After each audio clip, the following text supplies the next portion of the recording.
Bendiciones, hermanos, hoy martes 5 de diciembre. Estudiamos desde el sábado la lección número 10, misión en favor de los no alcanzados, primera parte. La lección tiene que ver con las personas que están en un sitial difícil de llegar, cómo introducirnos a ellos.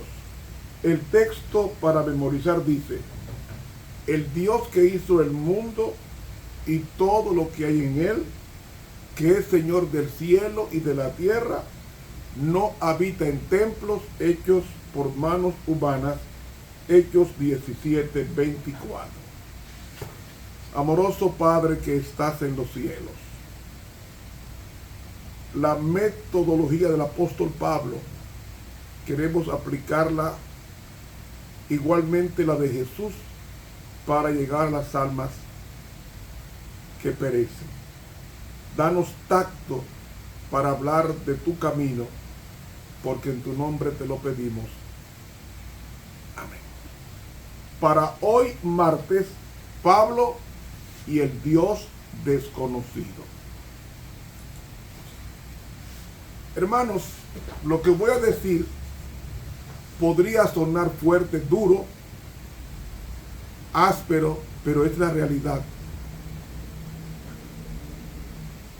Cuando nosotros adoramos a diferentes dioses, estamos adorando al enemigo.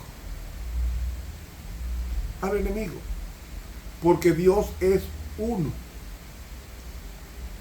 Así que los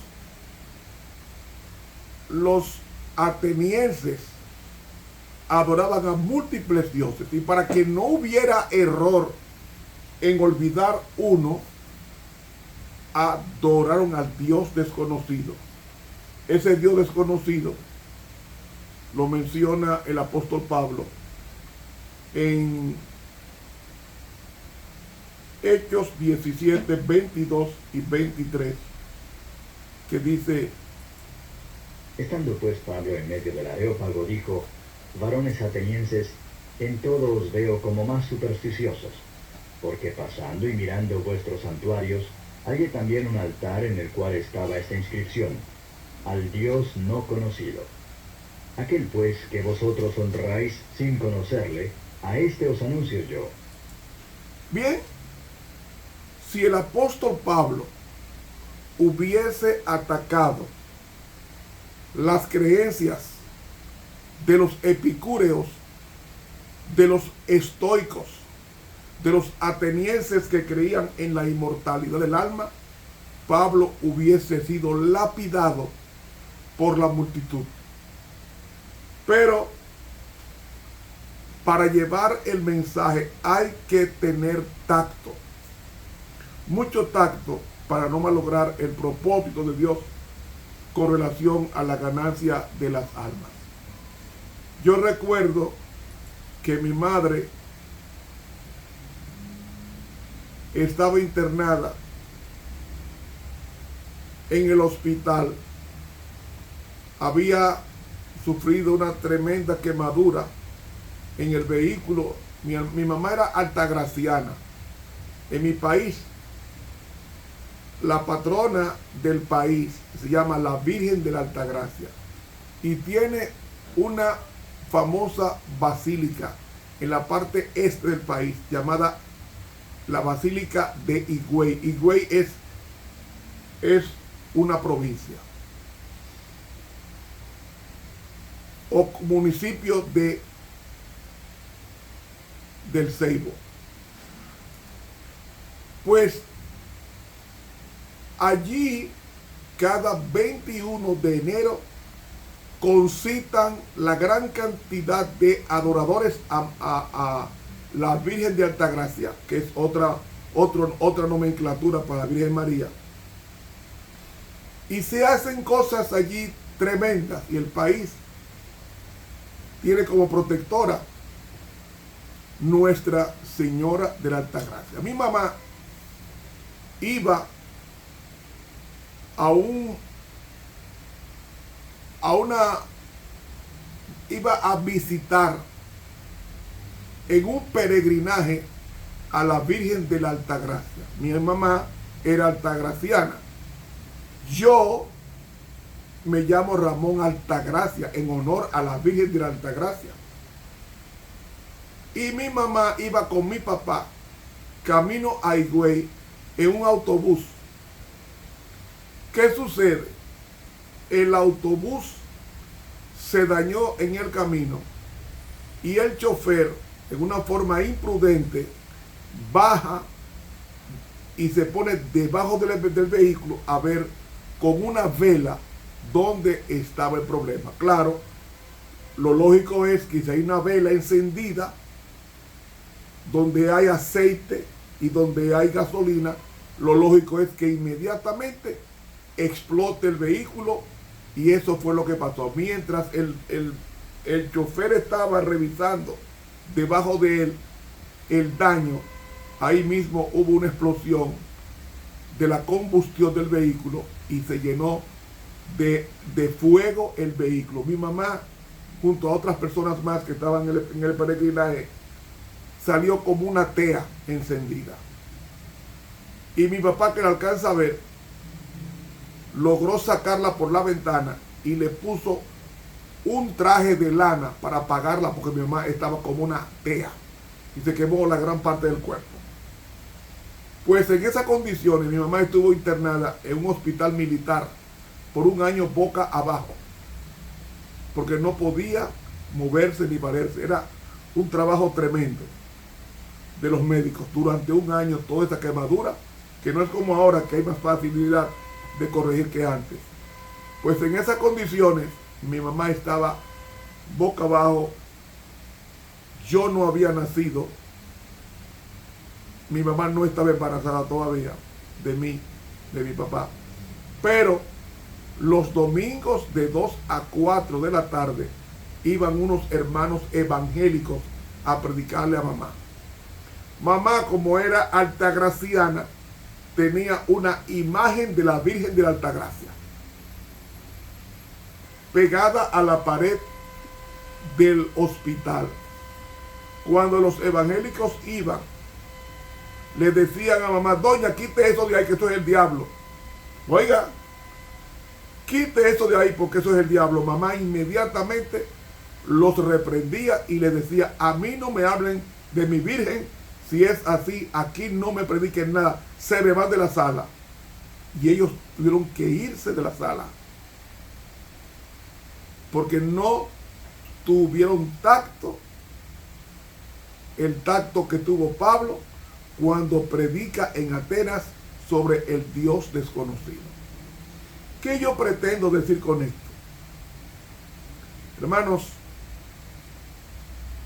mamá se sanó al año. Luego salió embarazada. Yo fui esa persona. Y nací después de ese accidente. Pero mi mamá altagraciana hasta la médula. Y tan cierto es que yo era, en mi niñez, mi mamá me hizo una promesa, le hizo una promesa a la Virgen, porque después de ese accidente, ella sobrevivió al año, y yo, después de eso, mi papá embarazó a mamá. Yo nací después de ese accidente, y entonces me pusieron Ramón Altagracia. Pero no solamente eso, sino que me hicieron crecer el pelo largo, así como Sansón. Y mi pelo bueno en esa época, largo, se llamaba una promesa a la Virgen. Entonces yo tenía 2 moños que se agarraban ahí con presillas o con pinchos. Se ajustaban esa trenza y se ajustaban ahí hasta que yo cumplí, creo que fue 7 u 8 años. Y entonces en ese tiempo mamá iba a quitarme la promesa que le había hecho a la Virgen de la Altagracia. Y así yo crecí yendo a la iglesia católica domingo tras domingo, comulgándome domingo tras domingo y confesándome domingo tras domingo, tomando hostia, participando de todas las actividades de la iglesia católica. Porque mi mamá era altagraciana.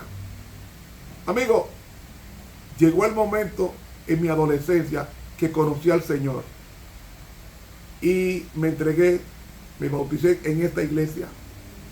Mamá se sintió muy mal y dijo, yo no sé por qué mi hijo tan joven en su adolescencia está pensando en ser de esa religión adventista. Pero ya yo me había bautizado y mamá digo, este muchacho no puede estar en una iglesia diferente a la nuestra. Pero ¿qué sucede? Comencé a predicar el evangelio a toda la familia. Mamá escuchó el mensaje, no lo aceptó. Entonces, yo comencé a predicar a diferentes lugares. Y saben, estaba orando por mi mamá 14 años para que se convirtiera. A los 14 años me dijo, Momo, te tengo una noticia, dígame mami, esta tarde me voy a bautizar en tu iglesia. El Señor me ha tocado y voy a ser de tu misma religión. ¿Saben una cosa? Nunca le hablé mal de la Virgen de Altagracia. Nunca le hablé mal de la iglesia católica. Nunca le hablé mal de los católicos. Le predicaba la palabra de Dios tal como era y dejaba a Dios el trabajo. Oiga, mi mamá, después de eso, duró varios años con vida hasta que le dio, muchos años después, un accidente cerebrovascular y perdió la mitad de la motricidad del cuerpo. No podía hablar por el derrame cerebral que le dio un accidente cerebrovascular. Y entonces mamá quedó inválida hasta que murió en el Señor. ¿Qué yo pretendo decir con esta historia familiar? Yo pretendo decir que si nosotros no tenemos tacto con los de otras confesiones religiosas, vamos a cerrar muchas puertas, porque así, con ese tacto que Dios me dio, yo pude ganarme a mi mamá para el Señor, guardando su sábado, devolviendo su diezmo, asistiendo a la iglesia, todo. Y yo espero que cuando Cristo venga por segunda vez, encontrarme con mi mamá resucitada en la resurrección de los justos. Pero, ¿qué me dio Dios? La capacidad de no atacar a las demás religiones, como tampoco Pablo atacó a los epicúreos ni a los estoicos. Se mantuvo en el centro y en la discreción, de tal manera que unos cuantos fueron ganados para el Señor después de esa polémica, porque el propósito de Pablo era mostrarle a Cristo y a este crucificado. ¿Qué sucede? Hermanos, sucede que nosotros nos creemos los únicos que tenemos la verdad. No. Dios tiene muchos hijos suyos en otras iglesias, mayormente en la católica. Es más, el conflicto de los siglos, página 441, dice que la mayoría de los hijos de Dios están en otras denominaciones. Y Él las va a traer a la iglesia verdadera. Ay, se nos fue el tiempo. Que Dios nos bendiga y nos guarde. Para mañana vamos a estudiar en la lección número 10 cómo presentar a un nuevo Dios. Suscríbase a este canal de YouTube, Ramón Romero. Dele clic a la campanita. Dios nos bendiga.